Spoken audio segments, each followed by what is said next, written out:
Good morning. Got a new apron today. It actually goes over my head, but since I've had my cataract surgery, I'm not supposed to get anything around my head. It's got dust on it, and it's been back there in my bedroom, so I'm scared of it because I'm just keeping things, trying to keep them away from my eyes. I'm going to sharpen my knife down low in case something comes off of it. Today, I've got some green apples. And I am going to make me some stewed apples. I love stewed apples. It's kind of like a apple salts, but it's like chunky. And I'm going to put some sugar and butter and all that good stuff in it, and I'm going to eat a ton of them.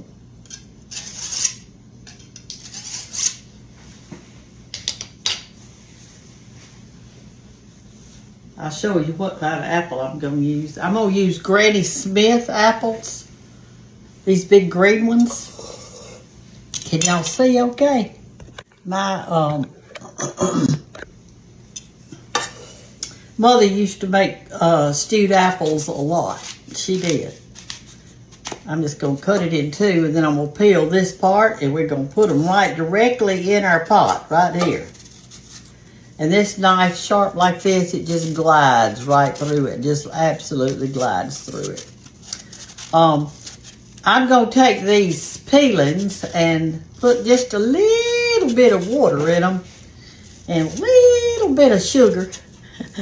And I'm going to boil them up. You know, you can make apple jelly out of the literal peelings of an apple. And it tastes really good. All right, so there's the half an apple, and what I'm going to do here is just do this. I'm just going to cut slivers off of it like that. You could do it whole, it'd probably be better. And that way you've got the core left, and that core is going to go with those peelings right there in a little bit of water. You could make actually a apple juice out of that leftovers, or you could make put some Sure gel in it and make you some jelly, apple jelly. I've done that many times. Or you don't have to do either one. You can feed them to your chickens. My eye surgery, I had one eye done, my left eye. Now I'm going to have my right eye done. And it's going to be just in a few days. So I thought I'd try to cook up some stuff so I'll have something to eat while the other one's healing. Y'all used to take that little thing right there and find out who your boyfriend was going to be. You'd twist it. You'd say A, B, C, D, E, F, G, H. I don't think I ever had a boyfriend whose name started with an H. We used to do that all the time as a kid. Find out who our boyfriend was going to be. All right, I'm going to finish peeling these apples and put them in this pan, and then I'm going to get back with you. And we're going to stew these down real good. And we are going to have us some good stewed apples for breakfast or lunch. I like to eat mine while they're warm. That's what I like to do. I've still got floaters in my eyes and in my eye, and it's still got that gray spot. So I don't know what that means, but when I go to the doctor, I'll ask, that's for sure. All right, let me finish this up. Okay, y'all, I've got the apples all cut up, and I'm going to take some butter and put in it. And that's just according to how much you want. I want 2 tablespoons. So there's 1 tablespoon. And here's another one. I also put in the bottom of this, I put 1/4 cup of water. Because you just about got to at the very beginning so that it won't scorch or burn on the bottom. But as it cooks, I'm just going to take a knife or a chopper or something and kind of chop them up a little bit. But I want some little chunks in it. I don't want it to be pureed, okay? And at the end, I'm going to put just a dash of salt and maybe a teaspoon or 2 of sugar in the whole thing. And then I'm going to eat it. And I'm going to eat it while it's good and warm. It'll be so good. Oh, my goodness. And here are my peelings right here. Here they are. And after a while, I'm not in a hurry to do it. And see, I didn't leave hardly any apple on it. But still, I'm going to boil these and make me a little bit of apple juice out of that. I'm not going to make jelly. I've got plenty of jelly, and I'm just not going to make any. I'll just make a little apple juice and drink it. And so that'll be a good thing. All right, I got this on, and I'll be back in a few minutes when it gets good and tender. They're beginning to boil a little bit. So I'm going to let them tender up now. I'm going to turn them down to about 5 or something like that. I used to have an aunt, and her name was Aunt Hattie B. It stood for Harriet Beecher. There used to be a writer, I think her name was Harriet Beecher Stowe. But anyway, that was her name. And when I was a little girl, I'd go to her house a lot. It was my grandmother's sister. Hattie B was her name. We called her Hattie B. And she was an interesting person and very loving. She was kind of short and chubby and just always jolly and glad to see you. And she always wore an apron. I mean, I don't know if I ever saw her without an apron and a house dress on. They didn't wear pants back then. And she had an apple tree out there in her backyard. And I promise you, and I'm not kidding, those apples were that big around, and they were green. And I don't know what kind they were. This was in the middle of Alabama, in Pickens County. And we can't get any apples hardly to grow down here in South Alabama, but she had that tree. Oh, I wish I had a cutting off of it. And as a kid, we'd go out there and pick us an apple off the tree, and we never washed it. I don't know. We just didn't back then. We just brought it in the house or sat on the porch with it. And we always had a salt shaker in our hand. We had an apple in one hand, a salt shaker in the other. We'd take a big bite, and we'd salt that place where we took the bite so that the salt would stick to it. And we would eat that whole green apple. And we did that almost every day. And she also made her own butter. And she had a big churn that sat by the fireplace. A big crock churn. And she would put her milk in it, and the butter would float up, and she'd do this little stick thing down in it and work it every now and then, and the butter would just come up to the top, and she'd pull it out and squeeze that butter out of that milk. And then she would, that light's bothering me. It might be my eye, I don't know.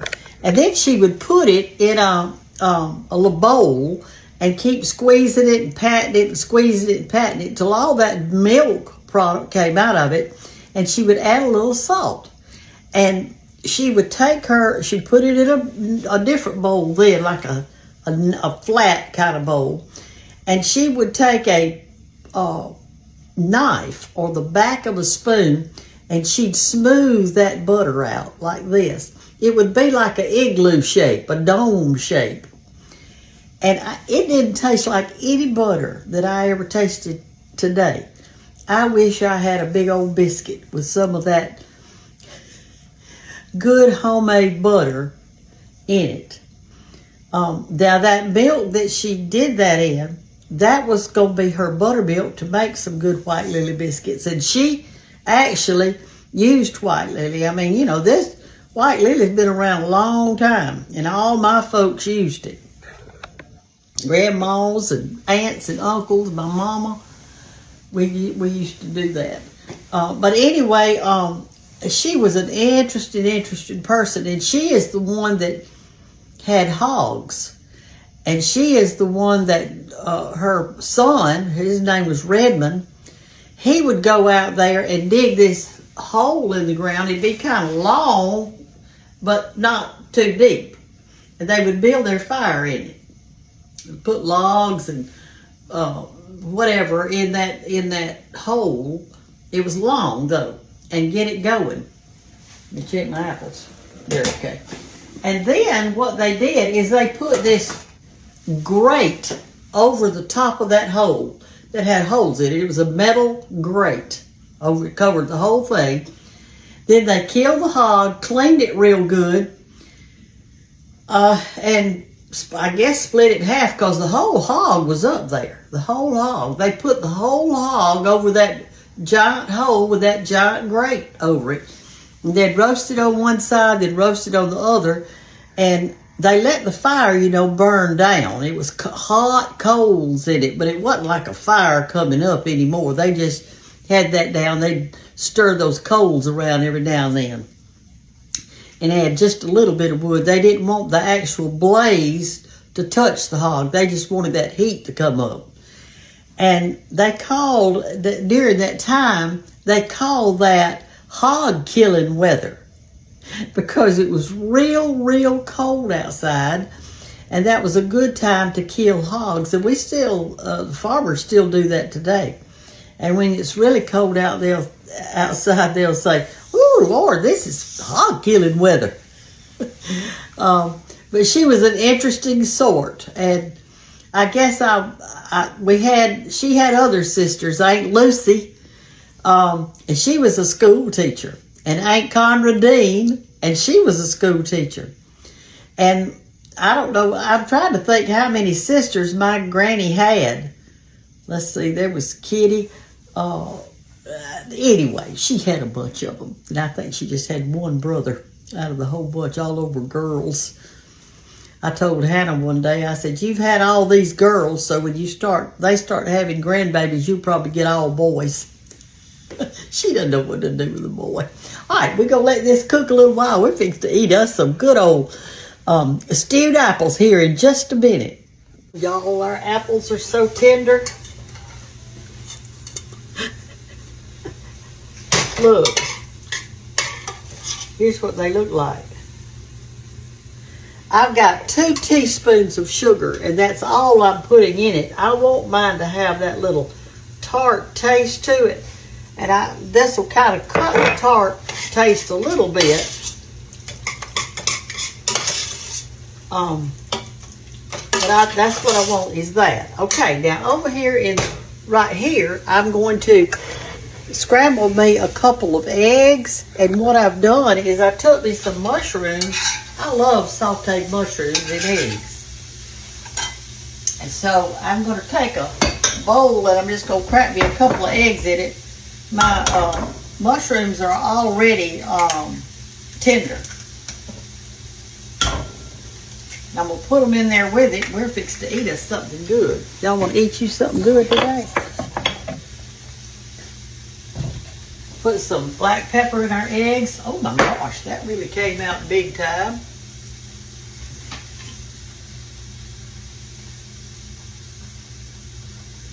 I don't know what. I'm about out of salt. I need to fill my salt shaker back up.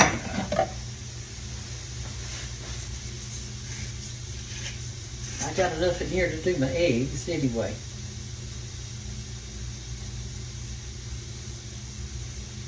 That's enough. I don't want much.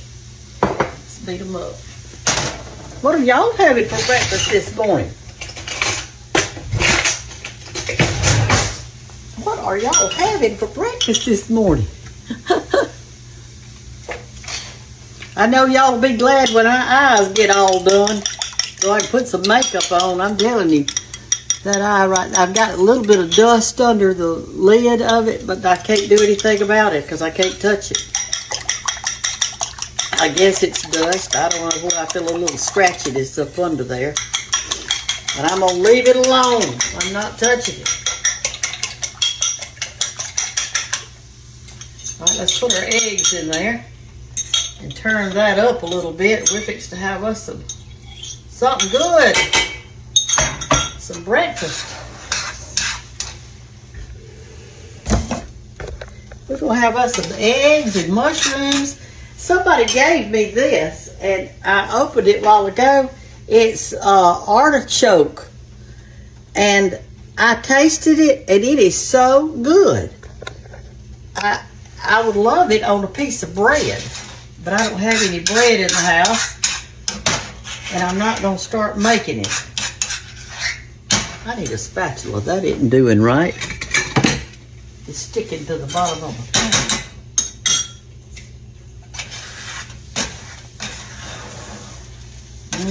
That looks good. I could put a little cheese on top of it, couldn't I? But I won't this time. I'll just eat it like this. I might put some of that artichoke on top, because I'm telling you, it tastes really good. Okay, well, y'all ready to eat a little breakfast?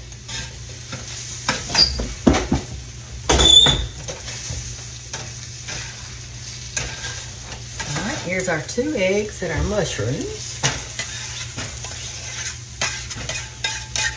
You know, when you live alone, it's totally different, isn't it, y'all?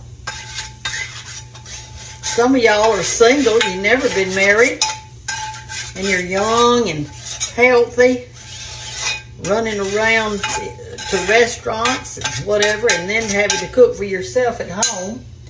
Some of you are married, and you've got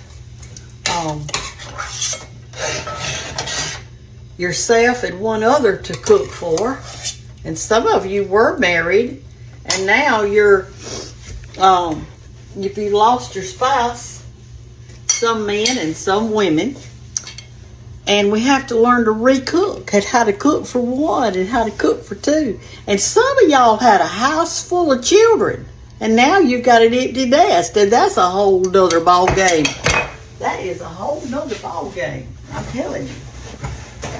Anyway, in just a few days, I'm going to have my other eye worked on. And then hopefully after that, I'll be able to get back in this kitchen and cook with y'all. I miss it.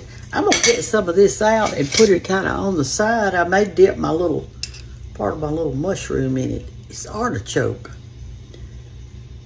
And it's kind of like a dip, actually, but you could smear it on bread. But I'm not smearing it on bread because I don't have any bread in the house. I may cook me some cornbread this afternoon. All right, y'all. This is my breakfast. Apples, 2 eggs, 4 huge mushrooms, and some artichoke. That doesn't even sound like it goes together, does it? But it's going to be good, y'all. Love you, and bless your heart. Morning. I'm still waiting on my eye to heal, and so I can't do a whole lot, so I've been doodling. This is something I did yesterday, and I'm calling it the fish. Actually, I did it like this. I was just doing triangles and then putting little things in it with a black pen, and it was so much fun. I just did around, and then when I got to turning the thing, I thought, glory, that looked like a fish.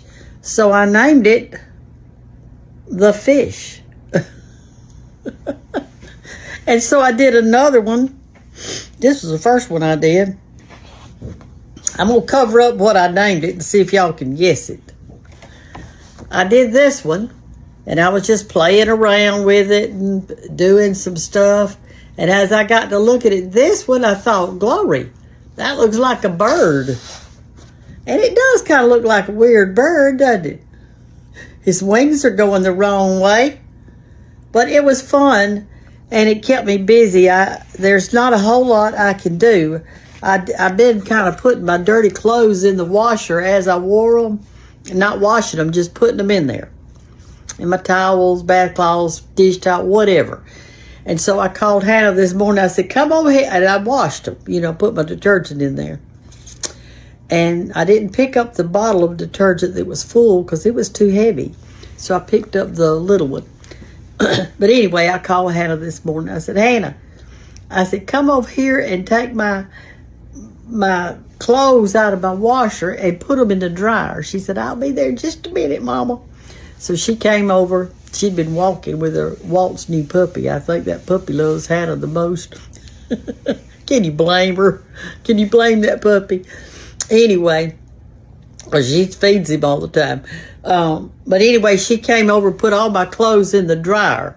And then I'm going to take that squeegee thing that I've got that you pick up stuff. I'm going to sit down in front of the dryer, and I'm going to just pull one thing out, fold it, and put it on top of the dryer. That's how I'm going to do that. And so she also pushed my garbage can down to the road because that's fixed to go off in no time. But anyway, so I've got my table ready right here, my little art table. And I'm going to, got me some pens and erasers and pencils. And I've got me a cup of hot lemon water. Got the TV on. And I'm going to do another one of these little drawings. They were so much fun. And I've got them, it's on that good thick, like watercolor paper. And so that makes it fun. And I didn't do it with a pencil first. I just drew like a triangle here, and a triangle there, and one over here, and one over here, in no rhyme or order or reason.